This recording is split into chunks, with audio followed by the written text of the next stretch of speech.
Make math easy में आपका स्वागत है। कल मैंने क्लास ली थी स्क्वायर रूट की, और इससे पहले मैंने क्लास ली थी टेबल को कैसे याद करते हैं और कैसे चेक करते हैं। तो आज मैं बताऊंगा क्यूब और क्यूब रूट। कल परसों की जो है ना, उसमें आपने लेक्चर में देखा होगा कि एक जो यूनिट प्लेस पे डिजिट है 2, 3, 7, 8, इनमें से अगर कोई भी एक डिजिट आती है तो that number can't be a perfect square. तो ये तो स्क्वायर में था, लेकिन क्यूब में इसका 2, 3, 7, 8 का बहुत इंपॉर्टेंट रोल है। कैसे रोल है मैं बताता हूँ। आज मैं यही बताऊँगा क्यूब एंड क्यूब रूट कैसे निकालते हैं। पहले तो ये देखो कि 1 का क्यूब 1 होता है, 2 का क्यूब 8 है, 3 का जो है ना 27 हो गया, 4 का क्यूब 64, 5 का 125, 6 का 216, 7 का 343, 8 का 512, 9 का क्यूब 729, 10 का क्यूब 1000, 11 का क्यूब 1331, 12 का क्यूब 1728, 13 का क्यूब 2197, 14 का क्यूब 2744, 15 का क्यूब 3375, 16 का क्यूब 4096, 17 का क्यूब 4913, 18 का क्यूब 5832, 19 का क्यूब 6859, 20 का क्यूब 8000, 21 का क्यूब 9261। तो क्यूब में और क्यूब रूट में हमें जो है ना 1 से 21 तक जो है ना बढ़िया तरीके से याद होने चाहिए। और इसके बाद में एक ये देखो 2, 3, 7, 8 का मैंने बताया था क्यूब रूट में कैसा है। देखो 2 जहाँ होगा यूनिट प्लेस पे 8 आ जाएगा वहाँ पे, और जहाँ 3 होगा वहाँ यूनिट प्लेस पे 7 आ जाएगा, और जहाँ 7 होगा वहाँ 3 आ जाएगा। देखो यहाँ पे ये है 2 के पीछे 8 आ गया, 3 के पीछे 7 आ गया, और बाकी इनको छोड़ के बाकी वही डिजिट आते हैं यूनिट प्लेस पे। देखो 1 के पीछे 1 है, 4 के पीछे 4 है, 5 के 5, 6 के 6, 9 के पीछे 9, 0 के पीछे 0। और क्यूब में हमेशा जो है ना जो नंबर ऑफ जीरोज होती हैं वो ओड होती हैं, और स्क्वायर्स में नंबर ऑफ जीरो इवन होती हैं। देखो यहाँ पे 10 का क्यूब कितना 1000 है, 3 जीरो होगी। यहाँ देखो 20 का क्यूब कितना, 2 का क्यूब तो 8 होता है, और 3 जीरो आ जाएंगे यहाँ पे। और ये ध्यान रखना आपने। देखो 2 के पीछे 8 आ गया, 3 के पीछे 7 आ गया, 7 के पीछे 3, और 8 के पीछे 2 आ गया। बस ये इसमें ये ध्यान रखनी है आपने। बाकी क्यूब कैसे निकालते हैं, जो बेसिक जो है ना फार्मूला है इसका, a + b का क्यूब होता है a³ + 3ab ब्रैकेट में a + b + b का क्यूब। ये जनरल फार्मूला है, स्टैंडर्ड फार्मूला। इसके बाद में इसको आप जो है ना ब्रैकेट को खोल लीजिए, a³ + 3a² + 3ab² प्लस जो है ना b का क्यूब। अब इसको 2 डिजिट का आपने क्यूब निकालना होता है, तो कैसे निकालते हैं। अब देखिए इसमें जो है ना यहाँ से लेके चलते हैं। देखो मैथ में जो है ना दहाई के उससे जो है ना दाहिनी तरफ से बाईं तरफ, जैसे उर्दू लिखते हैं ना हम, इस तरीके से चलते हैं। क्योंकि ये देखो b का क्यूब हो गया। जब देखो 3 पावर है, 3 पावर है, अब ये अकेला ही रहेगा। इसमें जो है ना देखो 3 पावर होगी, पावर इसकी कम होगी, 2 होगी। 2 होती जो है ना इसे 1 पावर की ज़रूरत है, 1 पावर किसकी लग जाएगी, a की। तो पावर तो 3 ही होगी इसकी, तो गुणा 3। अब देखो ये पावर 1 हो गया, तो b की पावर 1 है, तो a की पावर आपने 2 करनी पड़ेगी, तो a² b हो गया। और इसमें क्यूब में 3 से मल्टीप्लाई होता है, स्क्वायर में 2 से मल्टीप्लाई होता है, और ये a का क्यूब हो गया। देखो ये b की पावर 01 होता है, उसे लिखने की कोई ज़रूरत नहीं है। अब a की पावर 3 होगी।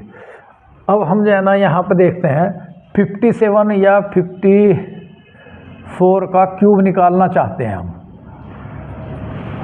देखो हमने क्या बताया था, लास्ट डिजिट का क्यूब करना आपने। लास्ट डिजिट का क्यूब 4 का क्यूब कितना होता है, 4 का क्यूब 64, कैरी 6। अब क्या होगा, इसका स्क्वायर होगा। 4 का स्क्वायर 16, इसकी मल्टीप्लाई कर दो, 3 से भी कर दो। 16 × 5 = 80, 80 × 240, 240 और 6 246, यानी 24 लग गए। इसमें कैरी कर लिया हमने। अब इसकी तो 1 पावर रहेगी, इसकी 2 पावर होगी। 5 की पावर 2 कितनी होती है, 25, 25 चौक 100, 100 × 300, 324 हो गया। यानी अब कैरी कितने हो गए, 32। ठीक है। अब ये सिंगल रह गया। सिंगल का मतलब इसका क्यूब, 5 का क्यूब कितना होता है 125 इसमें ऐड कर दीजिए। तो कितना हो गया ये 7 हो गया, 3 और 2 5 और 1 का 1। अब हम लोग जो है ना किसी का भी 2 डिजिट का 67 का क्यूब हमने निकालना, तो 67 का 7 का क्यूब कितना होता है 343। तो यहाँ पे जो है ना 3 आ गया, 34 ले लिया हमने हासिल। अब इसका स्क्वायर होगा, 7 का स्क्वायर कितना होता है 49, तो इसकी पावर 1 रहेगी और 3 से गुणा 36 18, तो 18 की गुणा कर दीजिए इसमें। 18 9 162, 16 हासिल लग गए, 18 चौक 72, 6 2 8 7 1 8। अब इसमें 8 8 ये 2 जुड़ जाएगा, तो 4 and 2 6 हो गया और 8 और 3 11, ये 91 लग गए इसमें हासिल। अब जो है ना ये तो सिंगल होगा, इसका स्क्वायर हो जाएगा। इसका स्क्वायर 6 का स्क्वायर कितना होता है 36, 36 दिया कितने 108, 108 की गुणा किस में कर देंगे 7 में, तो कितना होगा 756 हो गया ये तो 756। और 91 इसमें ऐड कर दीजिए, तो 6 and 1 7 और ये हो गए 84 इसमें कैरी हो गया। अब देखो 3 डिजिट होगी, अब ये सिंगल रह जाएगी क्योंकि 4 डिजिट होनी होती है। तो 6 का जो है ना क्यूब कितना 216, तो 216 इसमें जोड़ दीजिए। 6 4 10 की 0 हासिल लग गया 1, 8 1 9 10 की 0 हासिल लग गया 1, इतना हो गया ये। अच्छा, अब 96 का क्यूब हमने निकालना, तो 96 का क्यूब निकाल लेंगे। 6 का क्यूब कितना होता है 216, 21 लग गए हासिल। और 6 का स्क्वायर 36, 36 या कितने होते हैं 108, और ये 9 से गुणा कर लीजिए, तो 9 8 72 यानी 972, 21 इसमें जोड़ दीजिए, 2 and 1 ये तो हो गया 3, 99 लग गए इसमें हासिल। अब इसकी तो सिंगल डिजिट रहेगी, जब सिंगल रहेगी इसकी तो 3 से गुणा कर लीजिए 36 18, और इसकी 1 पावर होगी तो 18 गुना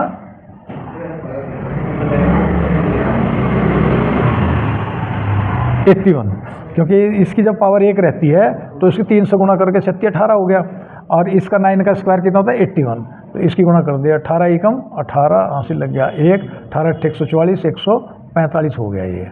और इसमें 99 भी हासिल, 99 इसमें जो है ना 1 इसमें जोड़ दीजिए 100 हो गए, तो 100 हो गए तो ये यहाँ 7 रह जाएगा, तो 7 तो आ गए यहाँ पे, और जो है ना 155 ये हो गया कैरी। तो अब 9 का क्यूब कितना होता है 729, 9 और 5 14 का 4 का हासिल लग गया 1, 5 और 2 7 और 1 जो है ना 8, और 7 और 1 8, तो इतना हो गया। ये 96 का क्यूब हो गया। अब जो है ना अभी आप समझ के जो है ना क्यूब 2 डिजिट का हमने निकालना होता है, तो हम किस तरीके से निकाल लेते हैं। वेरी इजी मेथड है ये, बेसिक मेथड। अब हम जो है ना क्यूब रूट पे जाएंगे। क्यूब रूट में देखो, क्यूब रूट में क्या है कि हमने डिजिट का ध्यान रखना कि जब यूनिट प्लेस पर 2 है, 2 किसके होगा, या 2 के पीछे 8 होगा, 8 के पीछे 2 होगा, और 2 के पीछे 8 होगा, 3 के पीछे 7 और 7 के पीछे 3 डिजिट, ये ध्यान रखना। बाकी इनको छोड़ के 2 3 7 8 को छोड़ के बाकी 1 के पीछे 1, 4 के पीछे 4, 5 के पीछे 5, 6 के पीछे 6, 9 के पीछे 9, 0 के पीछे 0 होता है। तो अब हम जो है ना इसका निकाल रहे हैं क्यूब रूट 216000, माइनस का है ये। तो पहले तो हम जो है ना अब ये देख लो, ये 3 इसमें जो है ना क्यूब रूट में क्या करते हैं हम, राइट से हम 3 डिजिट पे पहले अंडरलाइन कर लेंगे, उसके बाद रिमेनिंग डिजिट चाहे वो 1 बचे, चाहे 2 बचे, चाहे 3 4 5 की जितनी बचे उसको अंडरलाइन कर लेंगे हम। तो ये देखो 3 हो गया, किसके पीछे 0 होता है, 0 के पीछे 0, और यहाँ 216 किसका क्यूब 216 के बराबर या इससे कम होता है, 6 का होता है, तो ये तो हो गया 60 का। अब यहाँ माइनस साइन है, तो क्यूब में और क्यूब रूट में अगर यहाँ माइनस है तो वहाँ भी माइनस ही होगा, स्क्वायर में नहीं होता, स्क्वायर रूट में ऐसा। तो अब ये देखो 5832 किसका जो है ना क्यूब रूट है 18 का, तो ये तो यहाँ 18 आ गया, और यहाँ जो है ना माइनस का साइन है, क्योंकि ये तो हमें जो है ना 21 तक तो पक्के याद करने ही पड़ेंगे। तो अब इसको देखो, और नहीं तो वैसे भी निकाल सकते हैं। देखो किसके पीछे 2 होता है 8, किसका क्यूब जो है ना वो 5 से कम होता है 1 का, तो 18 आ गया। इसमें देखो किसके पीछे 5 होता है, 5 के पीछे किसका क्यूब जो है ना 15 से कम होता है, 2 का कितना होता है 8, 3 का 27 हो जाएगा, ज़्यादा हो जाएगा 3 का, तो ये किसका हो गया 25 का। अब ये है देखो 3 2 7 6 8, किसके पीछे 2 होता है, 8 के पीछे 2 होता है, ठीक है। किसका क्यूब जो है ना 32 से कम होता है, 3 का क्यूब 27 होता है, तो ये 32 का हो गया। अब जो है ना देखो 8 के पीछे 3 डिजिट हो गए 2 होता है, किसका क्यूब जो है ना 74 से कम होता है, 64 किसका हो 4 का, तो यानी किसका हो गया 42 का हो गया। अब ये देखो अब जो है ना इसका ये स्क्वायर रूट है और उसका पूरे का फिर क्यूब रूट है। पहले हम अंदर का ब्रैकेट सोल्व कर लेंगे, ये वाला स्क्वायर रूट, तो विदाउट डेसिमल देखिए पहले 64 है, 64 का स्क्वायर रूट क्या होता है 8 होता है, तो यू राइट हियर 8। अब डेसिमल के बाद में कितनी डिजिट है 1 2 3 4 5 6, 6 को किससे डिवाइड करेंगे 2 से, स्क्वायर रूट में 2 से करते हैं, क्यूब रूट में 3 से करते हैं, तो 2 से कर दिया, 6 को 2 से करा 3, 3 के बाद में डिजिट लग जाएगी 1 और डेसिमल 2, देखो 3 डिजिट बन गई, इसके बाद में डेसिमल यहाँ से लग जाएगी, इतना हो गया। अब इसका क्या करना हमने, एक तो अभी रह रहा है क्यूब रूट, तो अब देखो अब इसका 8 का क्यूब रूट कितना होता है 2, और डेसिमल के बाद में कितने अंक हैं, कितनी डिजिट है 3, 3 को 3 से डिवाइड कर दिया 1, यानी यहाँ डेसिमल लग गया, इसका आंसर आ गया 0.2। सिमिलरली इसका आंसर क्या आ जाएगा, अब 1 का जो है ना 1 की पावर चाहे क्यूब में हो, क्यूब रूट में हो, या स्क्वायर 4th रूट में हो, या 5th रूट में हो, या उसका स्क्वायर हो या क्यूब हो, कुछ भी हो 1 ही रहता है 1 का तो ऑलवेज, तो 1 तो आपने लिख ही दिया यहाँ पे। तो डेसिमल के बाद में कितनी डिजिट है 1 2 3 4 5 6, 6 को किससे डिवाइड कर देंगे क्यूब रूट में 3 से, 2 आ गया, तो 1 तो ये हो गया, 1 इसके नाम की है 0, यहाँ डेसिमल उतार लिया, यानी इसका क्यूब रूट कितना होगा 0.01 हो गया, ठीक है। तो अभी हमने जो है ना यहाँ देखो इसको हमने क्यूब रूट लेना, अभी 1 1 5 7 4 6 4 का, इसका हमने क्या लेना क्यूब रूट लेना है। तो देखो यहाँ जो है ना ये 3 के ऊपर लगा लिया आपने, ये जो है ना अंडरलाइन कर ली, किसके पीछे 4 होता है, 4 के पीछे 4 होता है, और किसका क्यूब जो है ना 157 से कम होता है, 5 का क्यूब कितना हो 125, 6 का कितना हो 216, तो 125 यानी 5 हो गया, ये हो गया देखो 54, कितना आ गया ये हो गया 54, ये देखो चेक भी कर सकते हो 54 हो गया। अब यहाँ देखो इसको 3 0 0 7 6 3, इसका आपने क्यूब रूट लेना है, देखो 3 अंडरलाइन कर ली, बाकी रिमेनिंग इसमें आ जाएंगे, ये क्यूब रूट है, ठीक है जी। तो किसके पीछे 3 होता है 7 आ गया, किसका क्यूब जो है ना 300 से कम होता है, 216 किसका हो 6 का होता है, तो यानी किसका हो गया 67 का हो गया। सिमिलरली इसको चेक कर सकते हैं आप 8 8 8 4 7 3 6, इसका आपने क्या लेना क्यूब रूट लेना, तो क्यूब रूट लेने के लिए 3 आ गई हैं राइट डिजिट में और लेफ्ट डिजिट में, बाकी रिमेनिंग 3 बच गए, किसके पीछे 6 होता है, 6 के पीछे 6 होता है, और 884 इसका जो है ना क्यूब 884 से कम है, 9 का है, 10 का तो 1000 हो जाएगा, यानी ये किसका हो गया 96 का हो गया। तो इस तरीके से हमने देखो क्यूब रूट निकाल लिया। अब क्यूब रूट मेरे ख्याल से क्यूब रूट जो है ना इससे स्क्वायर रूट से आसान पड़ा होगा, और देखो मैंने अभी तक जो है ना ये टिप्स जो 4 कैलकुलेशन के मैंने ये 5 पॉइंट लिखे थे, 5 पॉइंट में मैंने आपको 3 पॉइंट बता दिए हैं। एक तो पहाड़े 1 से जो है ना 25 तक, 1 से 25 तक पहाड़े पक्के याद होने चाहिए, और स्क्वायर रूट 1 से 50 तक, और क्यूब रूट 1 से 21 तक, और जो ट्रिक्स मैंने बताई वो याद होनी चाहिए। तो 3 चीज़ कैलकुलेशन की आपकी पक्की हो जाएंगी। कल में जो है ना ये 1 liner multiplication 2 digit 3 digit 4 digit 5 digit की बताऊंगा, और मल्टीप्लिकेशन बताऊंगा when digit at tens place are same, ये मैं बताऊंगा कल जो है ना। आज ये इतना है।